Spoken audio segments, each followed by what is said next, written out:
నమస్తే welcome to four sides TV నేను విజయ్ వాహనదారులు బి అలర్ట్ పోలీసులు ఆపినా జరిమానాలు భారీగా విధించినా డోంట్ కేర్ అంటున్నారా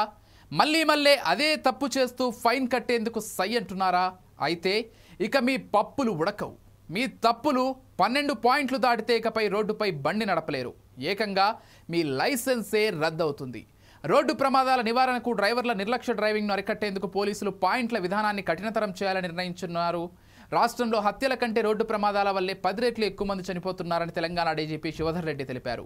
రోడ్డు ప్రమాదాలు తగ్గించి మరణాల సంఖ్యను నివారించేందుకు కఠిన చర్యలు తప్పనిసరి అని అన్నారు దీంతో పోలీసులు ప్రత్యేక కార్యాచరణతో వాహనదారులను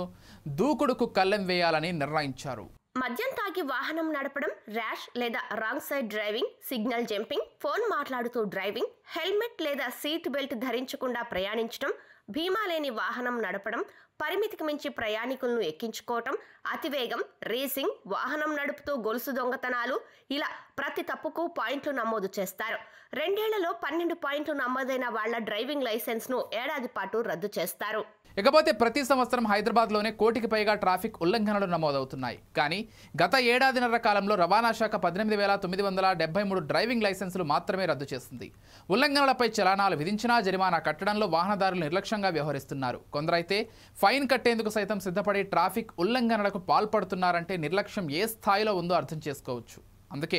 ఇప్పటికే అమల్లో ఉన్న పాయింట్ల నిబంధనలను మరింత కఠినంగా అమలు చేసి అక్రమార్కులు రోడ్డుపైకి రాకుండా చేయాలని నిర్ణయించారు దీనిపై ప్రజల్లో అవగాహన పెంచేందుకు ప్రచార కార్యక్రమాలు నిర్వహించాలని పోలీసులు ప్లాన్ చేస్తున్నారు పోలీసులు రవాణా శాఖ అధికారులు ఎన్ని ప్రచార కార్యక్రమాలు నిర్వహించినా ఎంత అవేర్నెస్ తీసుకువచ్చినా కూడా వాహనదారుల్లో మార్పు రాకపోతే ఎవరూ ఏమీ చేయలేరు ఈ విషయంలో ప్రతి ఒక్కరూ ఆలోచించి రోడ్డు భద్రతా నియమాలు పాటిస్తూ నిర్లక్ష్యంగా డ్రైవింగ్ చేయకుండా ఉండాలని వాహనదారులను ప్రజలు కోరుకుంటున్నారు